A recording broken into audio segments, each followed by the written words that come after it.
Howdy, howdy. Stu Devil here, and welcome to our top 10 infantry units under 400 gold in an infantry on infantry engagement. Now, if you haven't seen and you're interested as to how I evaluated these units, I do have a primer that goes over the exact testing I did and why I did it and how I entered the data into the spreadsheet and how I've evaluated it. I also have two other videos going over the other 19 units in the other 19 infantry units in the under 400, the 400 gold and under group, rating them from number 11 to number 29 in two other videos. And after this video, I think I'll do some post analysis, talking a little more deeply into some aspects of the testing and some of the units that showed up in this video. And again, just a quick reminder, this is just one test in the pantheon of possible tests. It's one data point to help anyone who is interested in evaluating units. There are many ways to evaluate units and to test units, and of course, none of them really evaluate a unit precisely in terms of a full build and in online live play, and that's why there's many different possible opinions. This is just one solid test, one repeatable test, one data point that can give you information in making your own evaluation. So with that said, we will get into our top 10. So coming in at number 10 is the Greenskins with the Night Goblins at 400 gold. Now, Night Goblins are a pretty decent little unit. They have obviously the ability to stalk, and they can get really close, and there's some really cool things that the Night Goblins can do. But coming in at number 10, I think, to break into our data set is a good way to get in there with the little goblins. Coming in at number 9 from Chaos is the Marauders at 375 gold. Interestingly, they came higher than the Norsca Marauders at 400 gold, even though the Norsca Marauders have a faction mechanic that they go through. The less expensive basic Marauders came out on top, just barely, really. At number 8 are the Skaven with their first of more than one top 10 unit, and that is the Clan Rat at 325 gold. The basic Clan Rat is just a solid, cheap infantry for infantry on infantry fights under 400 gold, coming in at number 8.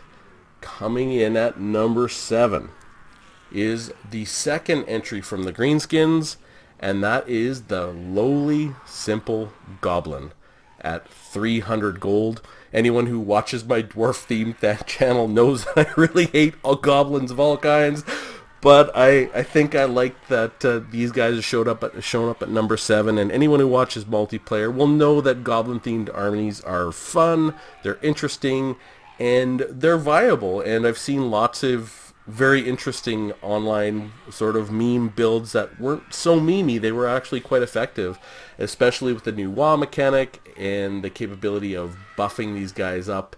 They are an interesting little unit coming in at number 7.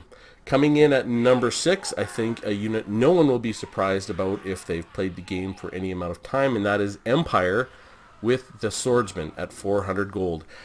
Everyone knows state troops are pretty decent, and swordsmen at 400 gold have a really good stat line. I think 32 melee attack, 32 melee defense. They're just a decent all-around unit, and they perform in every aspect of infantry on infantry engagements quite well. And at the 400 gold and under unit, they are really, I think, an example of a unit that should be in the top 10 for what they do.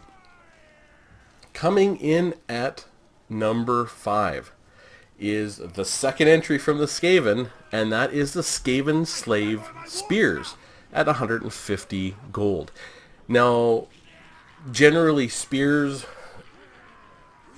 in the concept of an infantry on infantry engagement should be lower. Skaven Slave Spears are just very inexpensive at 150 gold, which is why they show up here, because of the total value that they bring for that 150 gold. They're not going to last very long. Yes, their leadership is not that great, but for 150 gold, they can take a charge, tar pit other units, and do a pretty good job. But I think they're probably a little bit more powerful than they should be for being a spear, but it is what it is. Coming in at number 4, which I think was the biggest surprise for me, and that was the Empire with their second unit in the top 10, which is the Spearmen with shields. That's 375 gold. And this is a unit that was the highest ranked out of all the units 400 gold and under in terms of holding the line and lasting for as long as possible. They were significantly more valuable than almost every other unit, and obviously at number 1 from that aspect were very good. Now this is one of those odd units. I was looking back at some of my notes and saw that Spearmen with shields used to be at 400 gold. I think in the Make War Not Love patch they got changed to 375.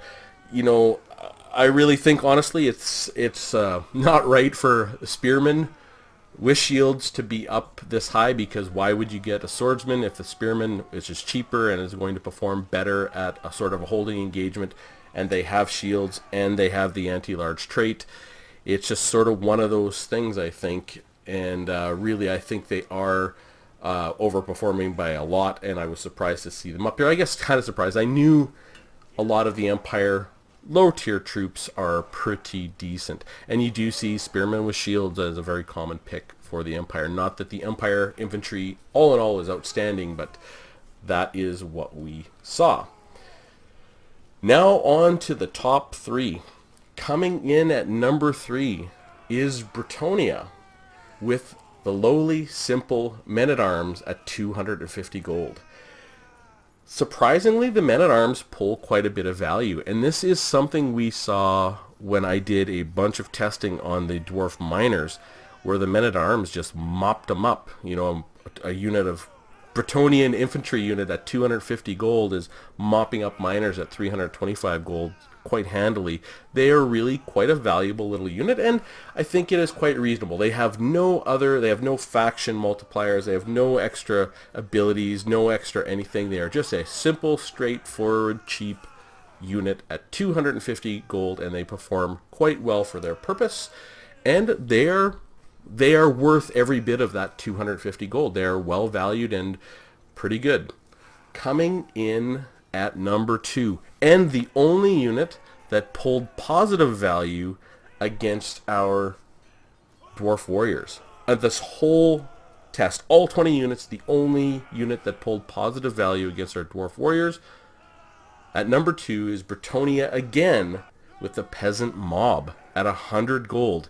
A lot of this has to do with just how cheap these peasants are to field, and they are surprisingly good when it comes to how much value they bring for that 100 gold.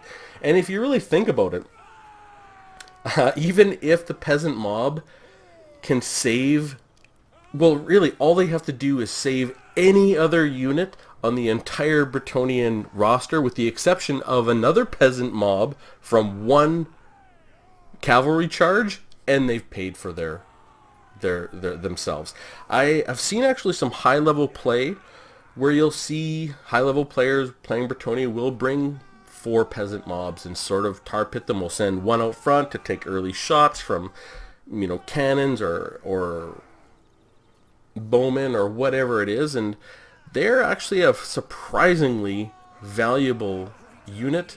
And this is, I think, one of the things I'm going to show in the testing that I do next, when I take a little bit more of a long form and do some fun testing. But number 2, the peasant mob, 100 gold. If you're a Bretonnia player, I'm sure, I would guess any high-level Bretonian players are generally bringing, you know, 2 peasant mob or 4 peasant mob just to stop, because all they have to do is stop one charge. That is literally all they have to do to pull full value. And you can have 10 of them on your roster for 1,000 gold, and then spend the rest of your 11,400 to fill out your other 10. So they're quite an interesting unit, combined with the men-at-arms. Bretonia has some very good throwaway units at 400 gold and under. Now, for the number one most valuable unit at 400 gold and under is none other than the lowly, simple Skaven Slave from the Skaven at 125 gold. These Skaven Slaves are a surprisingly good unit for 125 gold. Surprisingly valuable unit when you look at what they can do. And I watch as much high-level play as I can get to, and you will see Skaven Slaves are a good unit to try and flank around and get on top of cannons or back row units, or to try and take a charge. They are very fast. They have like 46 speed, I think. They're quite a good little unit for 125 gold. They do their job, and when they do rout, they can run away fast enough so that they can rally and come back. They do have that faction mechanic, which gives them a few more stats in terms of strength and numbers. And really, I think they exemplify and should exemplify a highly valuable unit at the 400 gold and under infantry set. You know, a unit that does represent something that is rather expendable. They're cheap, they do their job, they can get it done in a reasonable way, and generally they are worth taking. I think you can talk about the Skaven not having some tools that I think they should have, and I think when the next DLC comes where they get all of their regiments of renown, hopefully they will get some more units that are going to be important for them. But Skaven Slaves, I think, is a unit you should probably always see 2 to 4 if you're a Skaven player on your lineup for whatever you're going to use them for. Whether it is to take a few shots, which is what the Skaven Slaves are meant for, to get in the way of a charge, to do pretty much anything. They have all those same features of the peasant mob, and they were actually a fun little unit to test, and I was surprised that they came out on top. But that's why you do this testing. It's very interesting, and you get to see not just what unit beats what unit, because that's easy to do. You get to see what units pull value, what units are worth the gold that you pay for them to do the job that you want them to do. And Skaven Slaves are worth that 125 gold. They are, in fact, worth the most out of any unit at 400 gold and under in this test. Anyways, I hope you found that interesting. I would love to hear from you in the comments, your thoughts, units that you like to use if you play the Skaven. Do you use Skaven Slaves or Bretonian players? Do you use those peasant mobs? What about any Empire players out there? I mean, the Spearmen with shields are just a strong unit. There is no reason for Empire to bring Swordsmen, or even though Swordsmen are a top 10 unit, number 6, or just basic Spearmen. Spearmen with shields really are the only unit that are worth bringing at that level, because they just perform at a high level, and they have the anti-large, charge defense against large, and a shield. Great little unit. Goblins, interesting. I think that is the iconic unit that I think of when I think of units under 400 gold, and I was happy to see them in the top 10, and I guess not terribly surprised, because I have seen so many fun goblin-themed armies that seem to do crazy things in the hands of the right player. Not that it is a meta-defining pick, it's just a fun pick that's really never terribly punishing, and it's because they can do a lot of things quite well for the greenskins. So, with that said, that's all I have to go over. Looking forward to your comments. Hope you found it interesting, and I will see you soon.